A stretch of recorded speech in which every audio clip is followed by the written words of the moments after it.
Lunch ready பண்ண போகிறேன். வாங்க என்ன லஞ்சுன்னு பார்க்கலாம். மட்டன் பிரியாணிக்கு அரிசி எடுத்து ஊற வச்சுருக்கேன். மட்டன் சுத்தம் பண்ணி வச்சுருக்கேன். இது மட்டன் குருமாவுக்கு மட்டன் சுத்தம் பண்ணி வச்சுருக்கேன். இது போன்லெஸ் சிக்கன் 65 சிக்கன் கிரேவி. வாங்க ஒன்று பண்ணலாம். கண்ணில் உன்னை வைத்து பெண் தைத்து கொண்டாளே, வெண்ணிலா தூவி தன் காதல் சொன்னாளே, மல்லிகை வாசம் உன் பேச்சில் கண்டாளே, உன்மானிவளா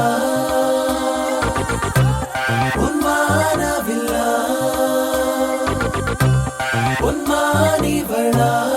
எல்லாம் ரெடி பண்ணியாச்சு. Today lunch mutton biryani, mutton kurma, chicken gravy dry gravy, chicken 65, white rice, rasam, தயிர், எக்கு, ரைத்தா.